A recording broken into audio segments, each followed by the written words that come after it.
Hey guys, welcome to another episode of the A3U Review. Today we'll be reviewing the TFC Gears of War 3 and we'll be taking a look at the X2 Interception.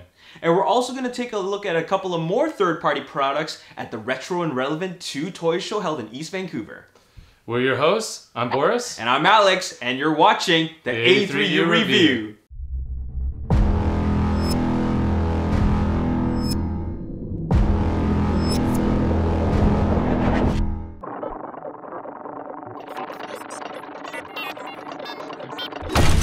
Alright, we're going to take a look at the TFC Gear of War 3 weapon set.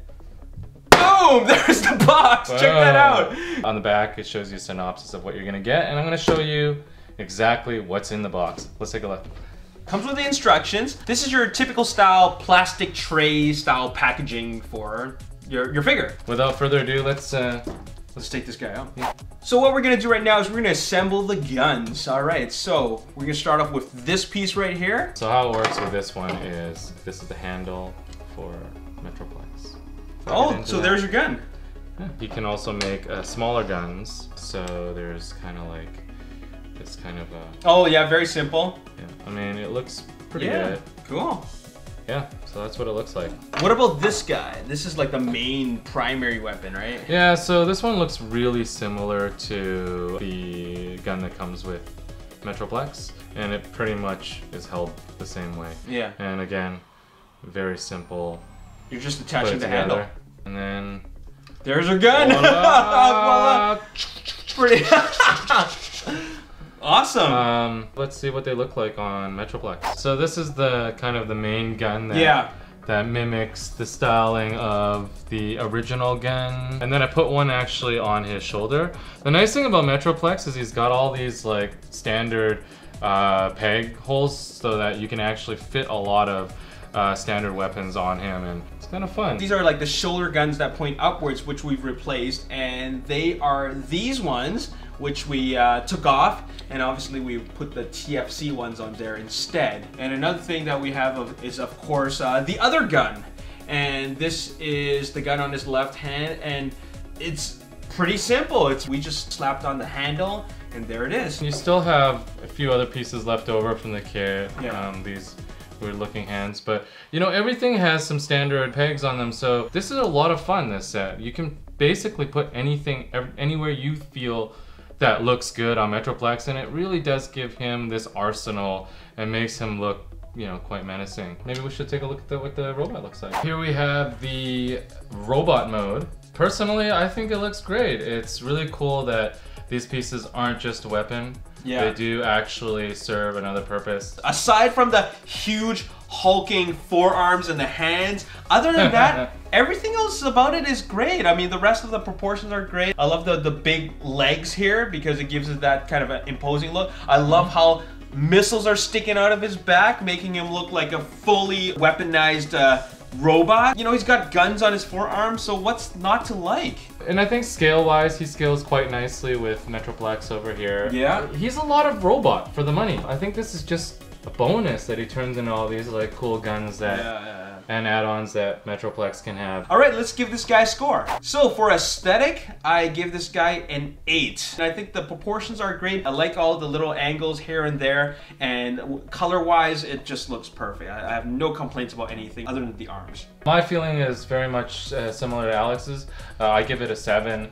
I think aesthetically, it's very pleasing. It's definitely not perfect, but you know, once again, there's just so many aspects of it I do like. Don't really like its alternate mode a whole lot, but I mean, it's pieces of guns, they're all sticking together. It's like this weird little spaceship thing. For playability, I am giving it an 8. It's posable in a lot of ways, and of course, with the spaceship mode, which I'm most likely not gonna play with, but it's also got all the guns. You can, you know, mix and match it however you want. Playability would be a 9. There's so much replay value. You can put the guns wherever you want. If you want, you transform him into a robot and he still serves a purpose. I thought it was a really, really great idea. For innovation, I give it a 6. There's nothing original about this, but I like the fact that TFC was still able to create something out of something that came out a long time ago and then make it their own version. Agreed again. 6 is what I'm giving it for innovation. Yeah, I mean, it's been done before. However, their take on it, I do feel like they did do it some justice. Like they gave it arms. But the actual innovation parts that I looked at that I feel like lowered its score a little bit is because this is primarily a product that you just kind of peg together. There's not much that goes into the engineering of it. This was a very simple transformation, but you know what? A lot of fun. It still doesn't hurt the robot a whole lot. So my overall score is a 7.3? And so is mine, 7.3. This is something that you'll want to get, especially if you have a Metroplex, because you might want to just spice up your current Metroplex if you're bored of it, and this will definitely add new life to it. And there is our review of the Gear of War 3 weapon set. There it is. Ding. And for those that don't have the budget or don't feel like spending a huge amount of time trying to get this bigger gun set, we have the X2 Toys Interception gun, and it's another smaller add-on kit to the Generations Metroplex. When we take a look inside, there are no additional instructions, so what you have to do is you gotta cut the perforated edges that you see on the box, and that's the actual instructions that are present with the figure. So first and foremost, we have it as the gun mode. It has a couple other modes that are regretfully forgetful. It has a air turret mode as well as a tank mode, and I gotta say it's not the greatest. Overall, the gun is a good fit to Metroplex. It almost looks identical to the Hasbro and Takara versions. It's a good alternative for those that don't have the budget for the TFC Gear of War 3 set. I would highly recommend it to those that need that extra gun for the Metroplex. And that's about it.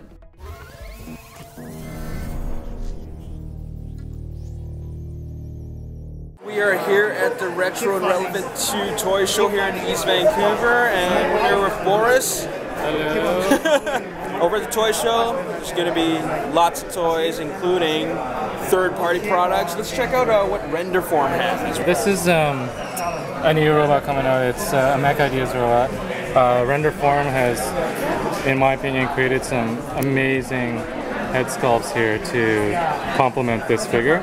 This one I also like because basically it's a different head sculpt for Steel Core. A lot of the Steel Core fans, if you wanted something that would fit more into your Transformers universe, I think this is an awesome set. This is Mastermind Creations. We've seen a lot of iterations of this already, but this is getting to be very, very close to final. Oh wow. So as you can see, there's been a lot more development. It's got a little tease of oh wow, another character that we know that's sitting right on the top there. Yeah. But yeah, I mean, look at the sheer mass of this thing and just how great he looks all together. For any fan of Hexatron, this is the black version. It's not finalized yet. This is replaced by chrome, some chroming on the head. And essentially this is the Shadow Emissary. So it's a very nice black version of this. So for all those who didn't get a chance to get on Hexatron, this is actually a really, really amazing repaint. I really like it in the black colors. I think it looks really, really good. And it's a very limited run. And that's Gauntlet and Piston. These two guys are up for pre-order as well. They're a cool thing by Mech Ideas. This is another company that is doing some really cool deluxe figures. They're also doing a kind of like animated inspired couple robots, Buster and Trench. And these have been talked about a lot on the forums. So that's our look at the Retro and Relevant Toy Show. We showed you some third-party products, and are you having a good time? I'm having a good time. I think anyone that's local to Vancouver should be supporting this show. It's going to come back again in November. So definitely, if you want to check out all these cool third-party items, as well as there's a lot of official stuff. There's a lot of great vintage, hence the name Retro and Relevant. A lot of vintage stuff along with the new stuff. And this year they're doing a great raffle for prizes that go towards children's charities. So it's definitely worth coming in. There's some great prizes. Great time. And that's our episode for today. We hope you enjoyed it. Catch us next time because we're going to be looking at the Age of Extinction Dinobots. That's going to be a really exciting episode. As always, if you enjoyed this review, hit the like button, subscribe to the YouTube channel, like us on Facebook, Ages3 and Up, and also follow us on Twitter at Ages3 and Up. We'll see you next time. See you next time.